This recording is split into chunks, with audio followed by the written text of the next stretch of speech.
Hello everyone, today I am going to teach you chemical reaction and equation. This is the first chapter of class 10th NCERT textbook. So in this chapter I am going to tell you what is chemical reaction and equation means, and I will also give you some important questions related to this topic or related to this chapter that would be quite helpful for your upcoming board exam. So first of all मैं आपको ये बताने जा रही हूँ कि मैं ये चैप्टर आपको हिंदी और इंग्लिश दोनों में ही पढ़ाऊँगी so that you can easily understand this and आप कुछ क्वेश्चंस भी मैं आपको साथ साथ में नोट डाउन करवाऊँगी सो डैट आप इसको ईज़िली अंडरस्टैंड भी करें और मतलब आपकी एक अंडरस्टैंडिंग लेवल भी डेवलप हो जाए. So this chemical reaction and equation. ये जो वर्ड है रिएक्शन, ये एक्चुअली में होता क्या है. रिएक्शन में एक्चुअली दो चीज़ें आपस में कंबाइन करती है जिसको हम बोलते हैं रिएक्ट करना, और इस प्रोसेस को हम रिएक्शन बोलते हैं. तो basically reaction are of the two types, physical reaction and chemical reaction. Physical reaction वो रिएक्शन होता है जिसमें कोई नया सब्सटेंस फॉर्म नहीं होता है. Type of reaction in which no new substance get formed is known as a physical reaction, and it is a type of reversible change. मतलब ऐसा रिएक्शन जो कि जिसको आप रिवर्स बैक कर सकते हो. वाइल जो केमिकल रिएक्शन है वो एक टाइप का ऐसा रिएक्शन है जिसमें नया सब्सटेंस फॉर्म होता है, उसके टेस्ट में, उसके कलर में चेंजेस आ जाते हैं. So it's a type of chemical reaction. अगर आप में से किसी को अगर नहीं पता है कि केमिकल और फिजिकल रिएक्शन क्या होता है तो आप नोट डाउन कर सकते हो. मैं इसे अभी डिक्टेट कर रही हूँ. So the first one is physical reaction. It's a type of reaction in which no new substance get formed. Second point is it is reversible reaction. While the second one is chemical reaction. It's a type of reaction in which new substance get formed and it is a type of irreversible reaction. ऐसा reaction जो हम reverse back नहीं कर सकते हैं. फिर आप अपने बुक से देख सकते हो, यहाँ पे कुछ आपको दिखाया गया है कि एक्चुअली में केमिकल रिएक्शन में होता क्या है, क्योंकि इस चैप्टर का ही नाम है chemical reaction and equation. So in this chapter we are going to study about the chemical reaction. So you can see here that how we can observe or determine whether a chemical reaction, whether a reaction is a chemical reaction or not, or how a chemical reaction has taken place. So these are some points. आप यहाँ देख सकते हो कि हम कैसे पता करेंगे कि जो केमिकल रिएक्शन है वो हो चुका है या नहीं हुआ है. तो उसके लिए क्या है, फर्स्ट पॉइंट है change in state.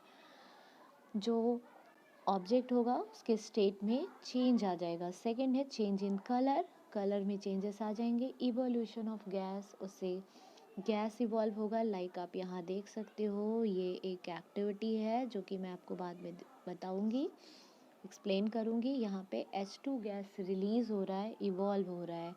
So the third point is evolution of a gas and the fourth one is change in temperature. और नेक्स्ट है कि उसके टेम्परेचर में चेंज आना, ठंडा या गर्म हो जाना. So these are the few points जिसकी हेल्प से आप पता कर सकते हो कि chemical reaction has taken place और नॉट. सो ये कुछ पॉइंट्स है, आप इसे ध्यान से पढ़ सकते हो अपने टेक्स्ट बुक में. नाउ मैं अब लाइन बाय लाइन रीड करती हूँ.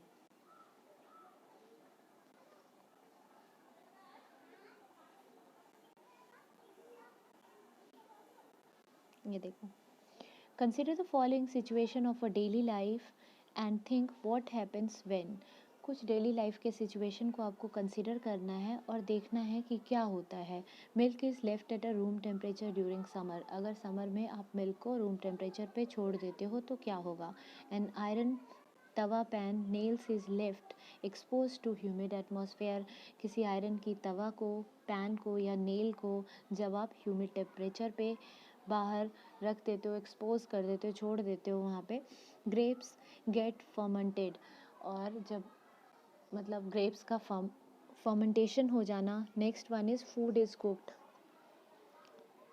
Food gets digested in our body and we respire. जब हमारे बॉडी में फूड का डाइजेस्ट होना. And the last one is we respire. जब हमारे बॉडी में रेस्पिरेशन प्रोसेस होता है.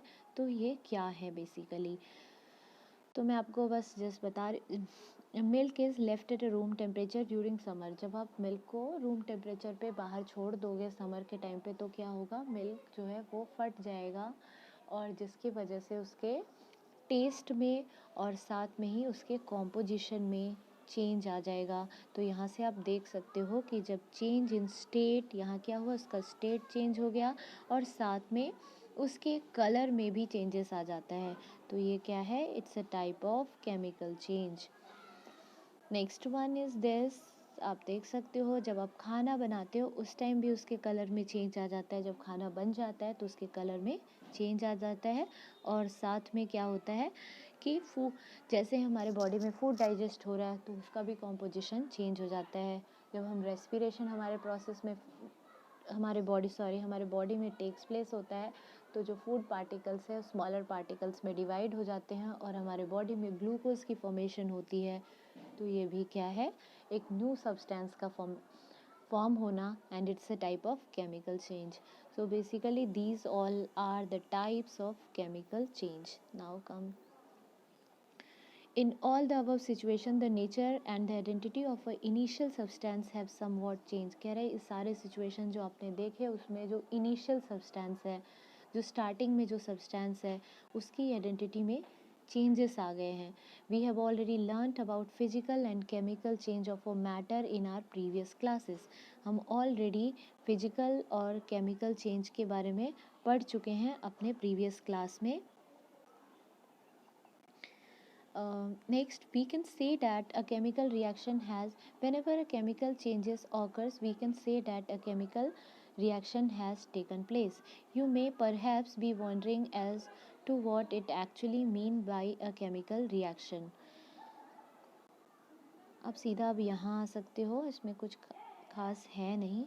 Now come to this point. This is activity 1.1 and this is very important activity. ये आपके एग्ज़ाम में भी पूछा जाएगा. और पूछा क्या जाएगा, वन लाइनर क्वेश्चन जो आते हैं उसमें पक्का ही एक क्वेश्चन मैग्नीशियम रिबन वाला होता है. सो इसको आप ध्यान से देख सकते हो. यहाँ पे एक्चुअली ये क्या है, ये जो है आपका ये स्पिरिट लैम्प है.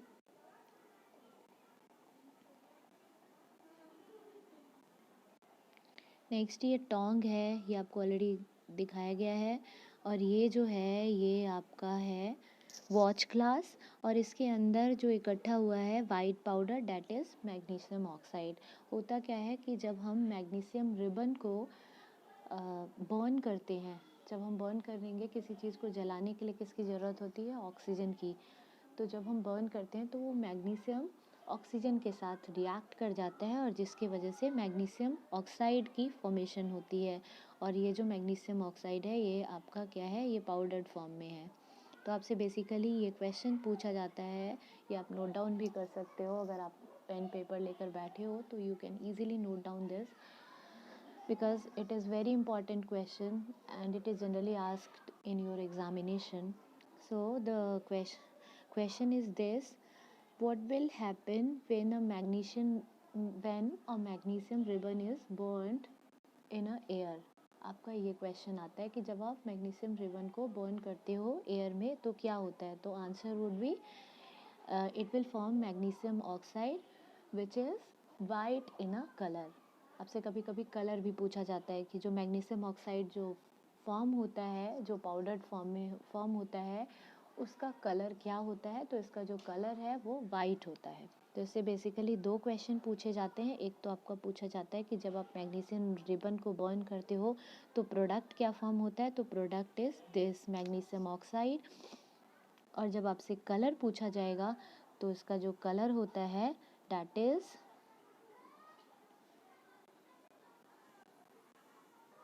वाइट. अब आप देख सकते हो ये ऑब्जर्वेशन है. You must have observe that magnesium ribbon Burns with a dazzling white flame and changes into white changes into white powder. और इस किस पाउडर में चेंज होता है, किस कलर के पाउडर में, तो वाइट पाउडर में। आप ये नोट कर सकते हो, ये इंपॉर्टेंट पॉइंट है।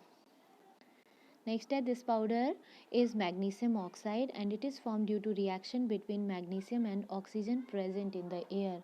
और ये भी काफ़ी इंपॉर्टेंट है कि ये फॉर्म क्यों होता है, तो ये फॉर्म होता है मैग्नीशियम और ऑक्सीजन के रिएक्शन की वजह से। ऑक्सीजन जो एयर में प्रेजेंट होता है वो जब मैग्नीशियम के साथ कंबाइन करता है मैग्नीशियम मॉलिक्यूल के साथ, तो मैग्नीशियम ऑक्साइड की फॉर्मेशन होती है। तो आई होप सो आपको ये समझ आ गया होगा ये वाला एक्टिविटी। तो इस एक्टिविटी में बेसिकली जो आपको एक देखना था कि जो प्रोडक्ट फॉर्म होता है वो क्या है, तो प्रोडक्ट जो है वो है आपका मैग्नीशियम ऑक्साइड MgO। और सेकंड जो आपका है वो उसका कलर क्या है, तो कलर इज वाइट पाउडर। ये 2 क्वेश्चन आपसे पूछा जाता है।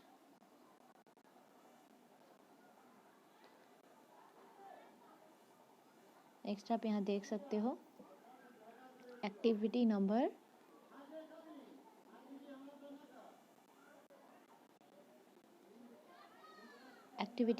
1.2। This is the second activity. Activity पढ़ना बहुत ज़्यादा इंपॉर्टेंट है क्योंकि जनरली जो क्वेश्चन पूछे जाते हैं वो एक्टिविटी से ही पूछे जाते हैं। और NCERT बहुत ही ज़्यादा इंपॉर्टेंट होता है क्योंकि ये कलरफुल नहीं होता है, जिसकी वजह से लोग इसकी तरफ ध्यान नहीं देते हैं। लेकिन यही एक बुक है जिससे आप मैक्सिमम स्कोर कर सकते हो। अगर आप इसका लाइन बाय लाइन रीड कर लो तो आप मैक्सिमम स्कोर कर सकते हो। नेक्स्ट है आपका activity, take a lead nitrate solution in a test tube, add potassium iodide solution to this, what do you observe. आपको क्या करना है, लेड नाइट्रेट सॉल्यूशन लेना है। लेड नाइट्रेट का फॉर्मूला होता है PbNO3। और जब आप इसमें क्या आपको ऐड करना है, add potassium iodide solution. Potassium क्या होता है, के पोटेशियम आयोडाइड आपको ऐड करना है एंड इट विल फॉर्म, यहाँ क्या होगा आपका double displacement reaction takes place होगा। और यहाँ पे आपका जो प्रोडक्ट फॉर्म होगा that would be PbI plus KNO3। Okay, so it's lead iodide plus potassium nitrate. ठीक है, so what do you observe, आप यहाँ पे क्या ऑब्जर्व कर रहे हो, तो ऑब्जर्वेशन में बेसिकली आपको इस क्वेश्चन का जो आंसर होता है वो यही होता है, आपको यही लिखना होता है। इसमें कुछ ऐसा नहीं है कि कुछ ऐसा है कि हम जो जानते ही नहीं है, ऐसा कुछ भी नहीं लिखना होता है। जस्ट आप रिएक्शन को वहाँ पे पुट कर सकते हो, रिएक्शन दिखा सकते हो, यही एक ऑब्जर्वेशन है। यहाँ पे ऑब्जर्वेशन में क्या है कि जो लेड नाइट्रेट है उसको जब हमने पोटेशियम आयोडाइड के साथ रिएक्ट करवाया तो यहाँ एक double displacement reaction takes place हुआ, जिसकी वजह से lead iodide plus potassium nitrate की फॉर्मेशन हुई। तो आप ये लिख सकते हो। Now come to the third one, activity number 1.3। ये भी काफ़ी इम्पॉर्टेंट एक्टिविटी है और आप देख सकते हो इसमें क्या है, take a few zinc granules in a conical flask और a test tube, add dilute hydrochloric acid और sulphuric acid to this, figure 1.2। आप यहाँ देख सकते हो इस फिगर में, ये देखो ये क्या है आपका, बेसिकली एक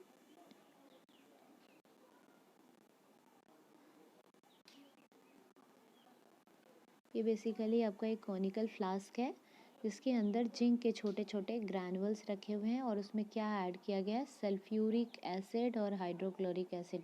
इनमें से किसी एक को आप ऐड कर सकते हो। ठीक है, now next, do you observe anything happening around the zinc granules, touch the conical flask और test tube, is there any change in its temperature.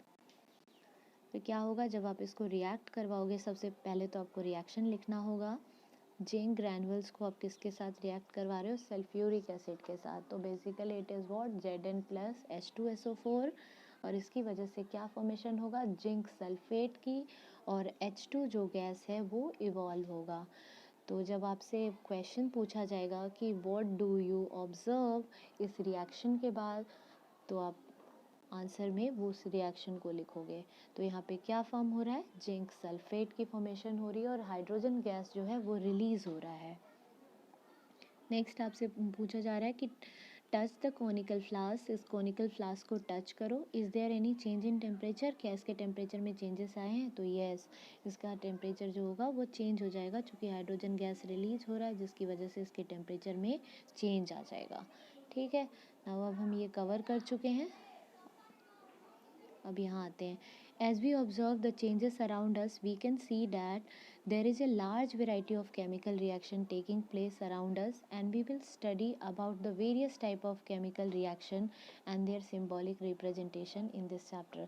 और इस चैप्टर में हम अलग अलग तरीके के केमिकल रिएक्शंस को पढ़ेंगे और कैसे हम केमिकल इक्वेशन को लिखते हैं, कैसे रिप्रेजेंट करते हैं, उसके बारे में हम आगे पढ़ेंगे। तो आई होप आपको ये सारे एग्जाम्पल समझ आए होंगे। एक बार मैं आपको दोबारा से रिकॉल करवा देती हूँ। जो आपको फर्स्ट था वो था केमिकल रिएक्शन एंड इक्वेशन। तो केमिकल रिएक्शन और इक्वेशन में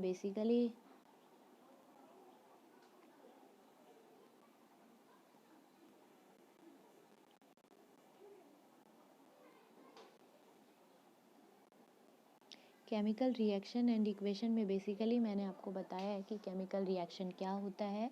ठीक है, फिर इसमें हमने डिफरेंट एक्टिविटी को देखा केमिकल रिएक्शन एंड इक्वेशन में, कि अलग अलग एक्टिविटी, जैसे हमने फर्स्ट एक्टिविटी को देखा एक्टिविटी 1.1। एक्टिविटी 1.1 में बेसिकली ये दिखाया गया है कि हमने एक मैग्नीशियम रिबन को लिया जो कि कितने सेंटीमीटर लॉन्ग है, 2 सेंटीमीटर लॉन्ग है, और इसको आपने बर्न किया इन द प्रेजेंस ऑफ ऑक्सीजन, जिसके वजह से फॉर्मेशन हुई मैग्नीशियम ऑक्साइड की। और ये जो पाउडर फॉर्म होता है उसका कलर क्या है, वाइट है। तो आपसे बेसिकली 2 क्वेश्चन पूछा जाता है कि उसका कलर क्या है एंड क्या फॉर्मेशन हुआ when magnesium is reacted with oxygen, what will form when a magnesium ribbon is burned in the presence of air. Now comes to the second one. The second activity was this. इस activity में आपको activity 1.2 में दिखाया गया था कि एक lead nitrate solution को के साथ आपने पोटेशियम आयोडाइड सोल्यूशन को ऐड करा, जिसकी वजह से क्या फॉर्म हुआ था, lead iodide plus potassium nitrate की फॉर्मेशन हुई थी, और ये kind of double displacement reaction था। और थर्ड एक्टिविटी जो है आपका, उसमें ये दिखाया गया है कि आपने एक कॉनिकल फ्लास्क लिया जिसमें आपने छोटे छोटे जिंक ग्रैनुअल्स को रखा और उसमें आपने सल्फ्यूरिक एसिड या फिर हाइड्रोक्लोरिक एसिड को ऐड करा, जिसकी वजह से रिएक्शन टेक्स प्लेस होता है। और ये जो रिएक्शन है वो एक केमिकल रिएक्शन है, और यहाँ ZnSO4 जिंक सल्फेट फॉर्म होता है एज अ प्रोडक्ट, और हाइड्रोजन गैस इवॉल्व होता है या रिलीज होता है, जिसकी वजह से जो ये फ्लास्क है, ये जो फ्लास्क है आपके पास, उसका जो टेम्परेचर है वो वेरी कर जाता है। सो बेसिकली ये 3 एक्टिविटी के थ्रू आपको केमिकल रिएक्शन के बारे में बताया गया है, और ये तीनों ही एक्टिविटी बहुत ही ज़्यादा इंपॉर्टेंट है, क्योंकि इससे काफ़ी छोटे छोटे क्वेश्चंस पूछे जाते हैं। जो 1 लाइनर क्वेश्चन आपके एग्ज़ाम में आते हैं वो बेसिकली एक्टिविटी से ही आते हैं। तो आप इन चीज़ों को दोबारा रिकॉल कर सकते हो, एंड आई होप आपको मेरा ये एफर्ट पसंद आया होगा। If you like my video, please do like and subscribe my channel. Thank you for watching this video. Thank you.